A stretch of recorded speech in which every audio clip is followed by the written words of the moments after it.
What's poppin' T Squad? It's me, Keisha, and I'm here with tonight's All Tea, All Shade Insecure Season 5, Episode 3 review. Okay, you guys. This was a Lawrence and Condola episode. We see Lawrence is in San Francisco making it do what it do. He's out there working, striving in his tech field. You know, he's the man about town. He's out dating. It's kind of awkward for him a little bit. And while he's on a date with this young lady, he gets a text message from Condola saying she done had the baby. And when he tells his date that, she was like, imagine if that was real. He was like, I got to go. And that's when she realized that, oh, this nigga ain't playing. He really do got a baby on the way. So he catches a flight back to LA and comes into the room to find Condola, the baby, her mama, played by Lita Rashawn, and her sister, Kyra, played by Kiki Palmer. Really loving the fact that we get to see Lita Rashawn acting. She need to collect those checks because you know her husband ain't shit. And then you know Kiki actually tweeted something about wanting to be on Insecure or something like that, or it was something that had to do with Insecure, and that's how she ended up on the show. And I'm really glad that Issa and them decided to use her because Kiki is hilarious. Like, if I ever get a television show, when I get a television show, she will most definitely be one of the people that I would love to work with. So as soon as Kyra see him, honey, she giving him the stank look like this nigga here, like he ain't shit. It's not a warm reception really from the sister when it comes to Lawrence. The mother was like, you know, hey, how you doing? She's trying to be nice and everything. They tell him the baby's name, and this child to name that baby Elijah Mustafa, talking about after her daddy or her granddaddy, somebody. And Lawrence like, Mustafa? Well, that's a choice. I would have been pissed the fuck off, bitch. You name my goddamn son Mustafa. Bitch, you play too goddamn much. So right off the rip, things is not going well. Because I was like, why wouldn't she call him as soon as she went into labor to let him know that she was going into labor? That was the first red flag. Then the second red flag was naming the baby and didn't even consult with him or, you know, whatever. Like, I don't know what the communication was like between them during the pregnancy. I know that he told her, she said to him, like, when she told him that she was pregnant, you can be as involved or uninvolved as you like. Okay. So she set the tone right then and there. He then said, you know, let me know what happens, keep me posted, or whatever the case may be. So things were already rocky from the get-go because he did not want her to have said baby, and she wanted to keep said baby. Now mind you, she didn't want to have no baby with her ex, but then you wanted to have a baby with Lawrence. I don't know if this was one of those situations where she thought that having a baby with him would make him want her and want to be with her, or was it a situation where she was a woman of a certain age, she's pregnant, and she didn't want to get rid of it? But this begs the question of, is a man responsible still for a baby if he does not want it? And you do. And by that, I mean, not in a situation where you all were having unprotected sex. If you're having unprotected sex, then nigga, you knew what the fuck you was doing when you nutted up at me. But what if it's an instance where they use protection and the condom broke or whatever, and the person ends up getting pregnant? And it was an accident, you know, it wasn't something that was planned or, you know, whatever. And the guy does not want the baby. Is he then still responsible to take care of said baby? Um, and the girl wants to keep the baby. I don't think so. And I know I might get a lot of heat for this. I don't think a man should still be responsible if in a situation like that where it was an oops accident baby, y'all had the precaution and y'all took all the measures, and that person still end up getting pregnant. He doesn't want the baby, she does. I don't think that he should be responsible for the child then. If he just flat out does not want to have children, he does not want this. This was not something planned, y'all. It ain't like that. Like, then it is what it is. Like, I don't think that he should be responsible. And then vice versa, when it's a woman that doesn't want the kid and the man wants you to have the kid. I've been in that situation where I was pregnant and I did not want the baby, and he wanted it. He wanted it so bad, and I was just like, no, I'm not going to have a baby for you, and I know I don't want this child. So it's a fucked up bag. But what y'all feel about that? Let me know down below in the comment section. So of course, Lawrence is feeling some type of way because she's just been making all of these decisions without him. And like I said, we didn't really get enough backstory on, had they been in contact throughout the pregnancy, like what's going on, was he invited to doctor's appointments. Like, we didn't really get a full backstory on what was going on with them during the pregnancy. So he was feeling some type of way that she just had the baby and she didn't tell him, and then she didn't give him a say so on the baby's name. And then when he was brought up the baby having his last name, she put up a fight about that. So it's just real fucked up. So he goes to the doctor with her, and she keeps on leaving him out of shit. Like, she doesn't want him to ask questions and nothing. Like, it's just like, shut up, this is my baby, you can't ask me anything. And it's just like, if you felt that way, bitch, why the fuck you telling you was pregnant? Like, what the fuck? Like, I'm sorry, like, normally I side with the woman, but for me, Condola was getting on my goddamn fucking nerves. She was acting like some goddamn canola oil. It was like, okay, I understand you a first time mama, but let that man be a father if that's what he is trying to do. Because Lord knows I've been in a situation with my own baby father where he did not want to be a part of it. He, you know what I'm saying?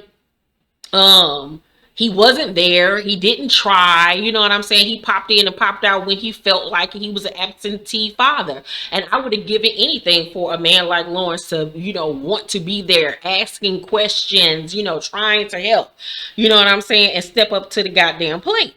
So I was just like looking at her like, what is your problem? It came across to me this episode like Condola is mad and punishing him for not wanting to be with her ass.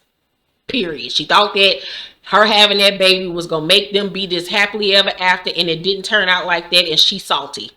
After the doctor's appointment, they're walking in the parking garage, and he asked her about the next doctor's appointment. And she was like, you know, I'll let you know, and this, that, and the third. And then he was like, well, you know, what about the baby's baptism? Because, you know, my mother's been asking or whatever. She was like, I already set it up. And he was like, damn, like, you ain't even asked me. Like he trying to work with her, but she just keep on shutting him out and making all these decisions by herself. And I really wish we would have had more clarity on whether or not he had been trying throughout the pregnancy. Had he been reaching out to her? Had he been going to appointments? Because then that would have gave us a more clear, concise idea of who's right and who's wrong in this situation. Because as how I'm looking at it, to me, Condola is in the wrong. So Condola was like, you know, what happened to keep me posted or whatever. He was like, look, girl, I want to come down every weekend to be here, to help you, to be with my son. So she was like, oh, okay. So then we skip to the baptism, and Kyra is making snide remarks about Lawrence, this, that, and the third. Just making it real uncomfortable, just being real childish or whatever. And she should have checked her goddamn sister. Lawrence asked to take the baby for a week, and she acted like he said that the world was ending and pigs was flying. It's like, girl, let this man take his kid and bond with him. God damn. I'm pretty sure if he would have said, can I come stay with you for a week, your ass would be like, okay.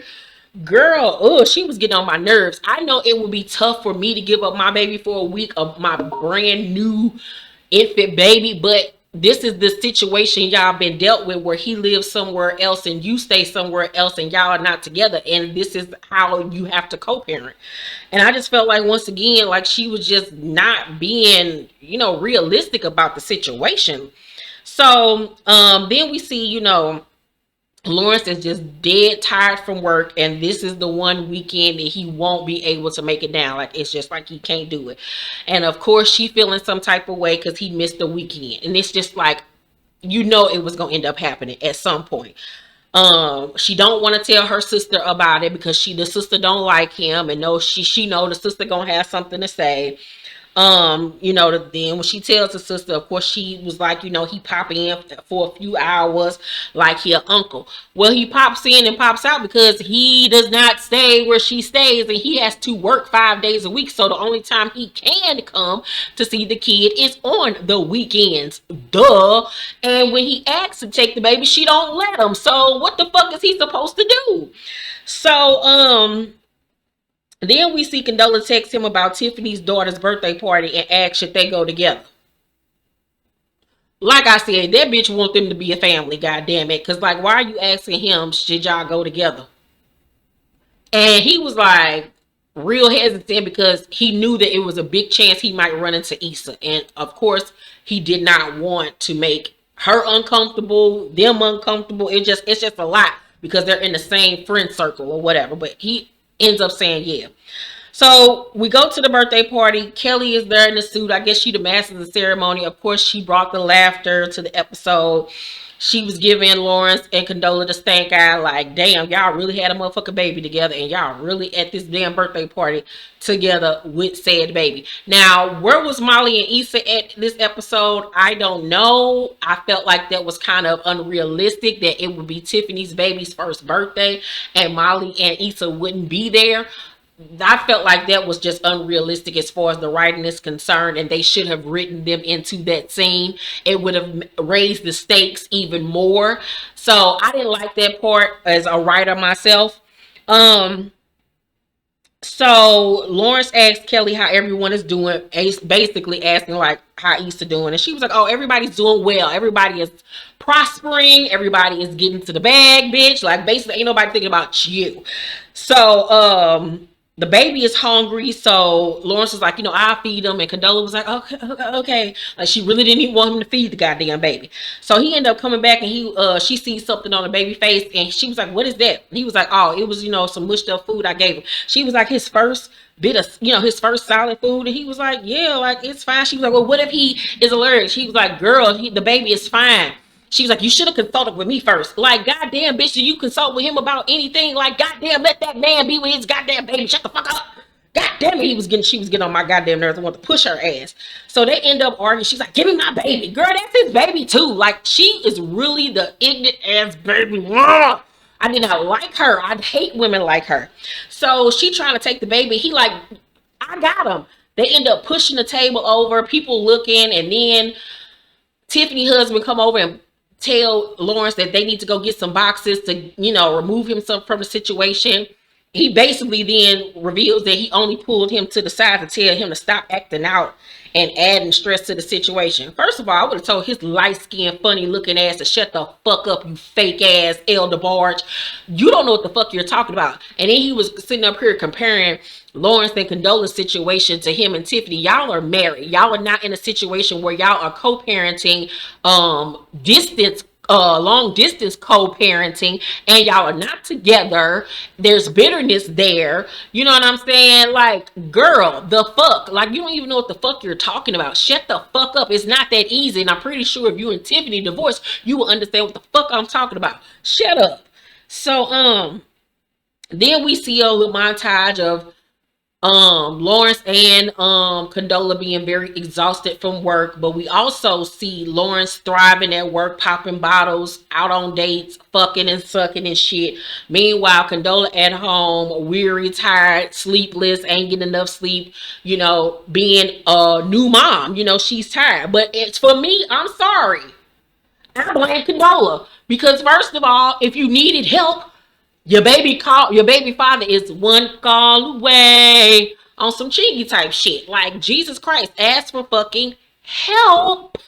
And yeah, it's not fair that, during the week he gets to go out on dates and go and do this, that, and the third, but you need to start letting him take his kid for a week.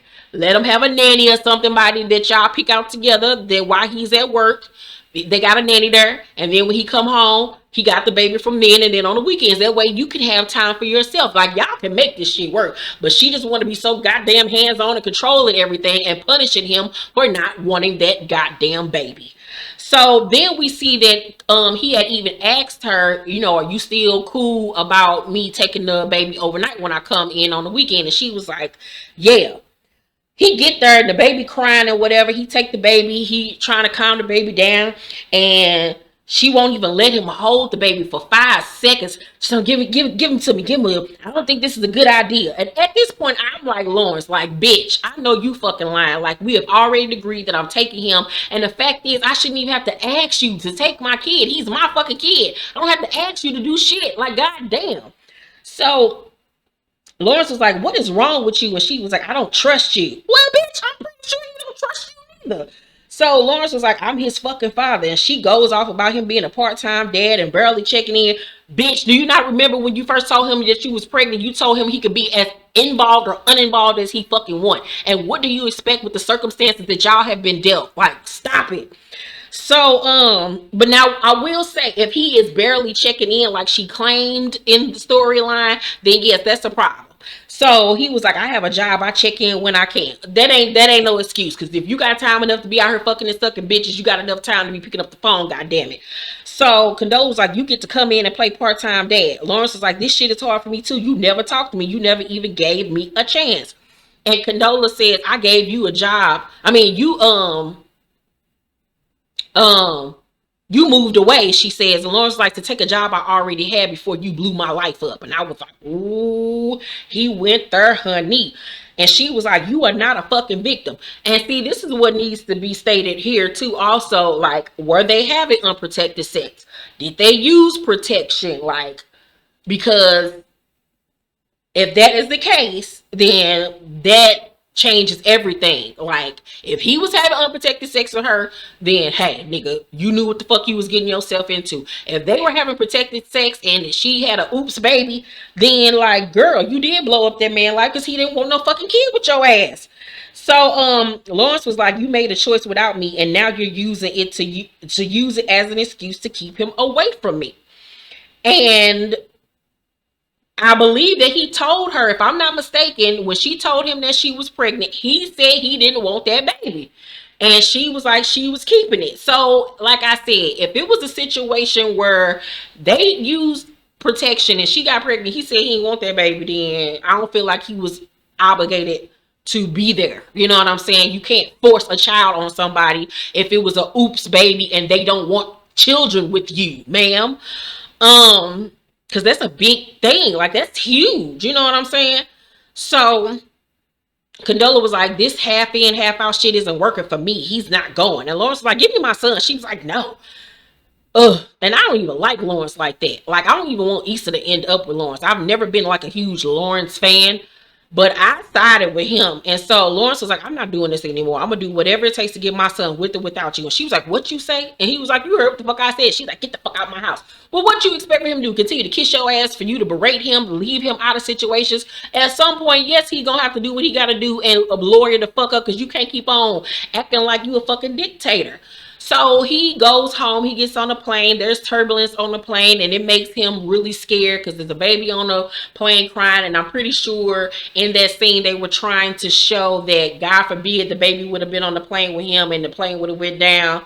Then what would have happened? Maybe it was a good thing he didn't take the baby with him. And just overall about life, like, you know, I could have died in that moment and we up here arguing and fighting. You know, I'm a dad, like, certain things just ain't that important. So he gets home, they both feeling bad. He calls her and apologizes and says, you know, this ain't working. What the fuck are we gonna do? And then that's how the episode goes off, child. It was a very good episode, very triggering. I'm pretty sure that some audience members are gonna side with Condola, some are gonna side with Lawrence or whatever. Some might not side with neither one of their asses. In this case, more on side of Lawrence. Like I said, Condola did have her points, but I just wish as the writer they would have been more explanatory about how she got pregnant. Like, wasn't it oops baby? Were they having unprotected sex? Because then that would really put the line, draw the line in the sand.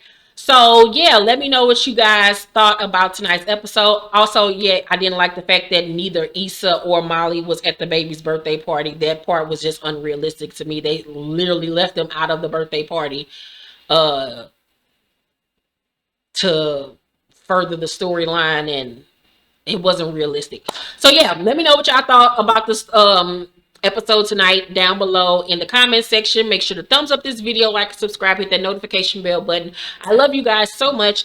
I will see you on the next video. Make sure you guys send me your questions to ask Miss Vanessa, Melody Holt's mom. I'm interviewing her this upcoming Sunday about this season of Love and Marriage Huntsville. Let me know your questions down below in the comments section. Also, I'm interviewing the main cast of my upcoming film, Paper Heart. Those videos will be flowing out very, very soon. You get to meet the cast and everything. And once again, the STL Paper Heart premiere is December 4th. Thank you to everybody who got your tickets. Can't wait to see you. Can't wait for you guys to see my feature film. It will be available late December on Tubi and IMDb. Can't wait for you guys to see it. So excited. It's so good, you guys. So good. It's the Black love story that we have been waiting for. Love you guys. See you on the next review. Bye.